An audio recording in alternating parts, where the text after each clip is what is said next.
13ই জানুয়ারি ছিল আমার ছেলের স্কুলে অ্যানুয়াল স্পোর্টস ডে। তো সেই উপলক্ষে সবাইকে আমন্ত্রণ করেছিল সব গার্জিয়ানরা যেন 10টার মধ্যে গোবিন্দ ফিল্ড মাঠে তাদের মানে ক্যান্ডিডেট নিয়ে চলে যায়। তো ওদের স্কুলের মাঠটা যেহেতু ছোট, এই কারণে কিন্তু গোবিন্দ ফিল্ডেই আয়োজন করা হয়েছে অনুষ্ঠানটা।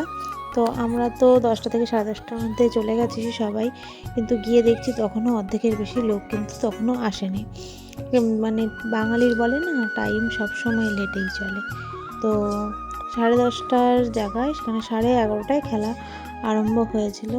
আর প্রথমে হয়েছিল জাতীয় সঙ্গীত, তারপর পিটি হয়েছিল, মাঝ ফার্স্ট হয়েছিল, তারপর শপথ বাক্য পাঠ করানো হয় ছাত্রছাত্রীদের দিয়ে, তারপর গিয়ে প্রতিযোগিতা শুরু হয়।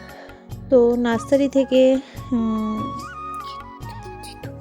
4 পর্যন্ত এখানে স্টুডেন্টরা রয়েছে। তো সবাই কিন্তু দুটো করে খেলায় পার্টিসিপেট করতে পারবে।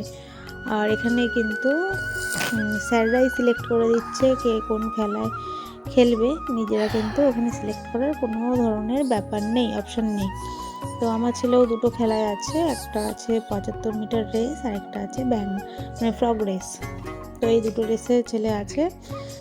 আর আমি কিন্তু এখানে স্টেজে বসে সমস্ত খেলাটা ক্যাপচার করছিলাম, যেহেতু আমার শরীরটা একটু খারাপ ছিল, তো আমি সেই কারণে আর রোদে যাইনি। স্যাররা বললো আমাকে স্টেজেই বসে থাকতে, তো স্টেজেই বেশিক্ষণ টাইম বসেছিলাম। তবুও কিন্তু মাঝে মধ্যে নিচে নামতে হয়েছে, যেহেতু ছেলে নিচে রয়েছে। ওর যেই টাইমে ওর খেলা থাকছে না সেই টাইমে ও বিভিন্ন জায়গায় উঠছে, এখানে সেখানে উঠছে, গ্যালারি করা আছে গ্যালারিতে উঠছে, দুষ্টুমি করছে। এই কারণে কিন্তু আমার নিচে নামতেই হয়েছে ওকে বকাঝকা করতে। তো আগের বার জানো তো আমার ছেলে কিছুই হতে পারেনি খেলায়, সেই কারণে প্রচণ্ড দুঃখ পেয়েছিল, কান্না করছিল। ও তো স্টেজে উঠে বসেছিল, একদম বাড়ি যাবে না। তারপরে যাই হোক স্যাররা সান্ত্বনা পুরস্কার দিয়েছে, সেটাও ফেলে দিচ্ছিল যে ওইটা নেবে না, ও ফার্স্ট প্রাইজই নেবে। তো এবার অনেকটা বড় হয়েছে, তাই বোঝানো গেছে। আর যেহেতু একটা পুরস্কার পেয়েছে, তাই কিন্তু সেই কারণে আর ততটা রাগ করেনি। আর আমার ছেলে দুটো রেস ছিল বললাম, ব্যাং রেস আর 75 মিটার রেস। তো ব্যাং রেসে হচ্ছে তোমার সেকেন্ড পজিশন পেয়েছে।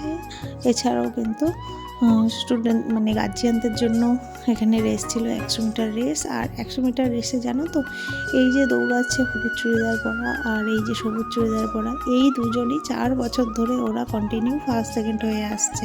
থার্ড নাম্বারে যে আছে সে একটুখানি এদিক ওদিক হচ্ছে, কিন্তু ফার্স্ট সেকেন্ডকে কেউ কোনো মানে টক্কর দিতে আর পারছে না, ওরা প্রত্যেকবারই ফার্স্ট সেকেন্ড হচ্ছে। যাই হোক, খেলার মধ্যে শেষ হয়ে গেছে, এরপর হচ্ছে পুরস্কার বিতরণী অনুষ্ঠান। আর আমার ছেলে যেহেতু পুরস্কার পেয়েছে সেকেন্ড প্রাইজ, তাই ভীষণ খুশি। বাড়িতে এসেও সারা পাড়া ঘুরে ঘুরে সবাইকে দেখাচ্ছিল।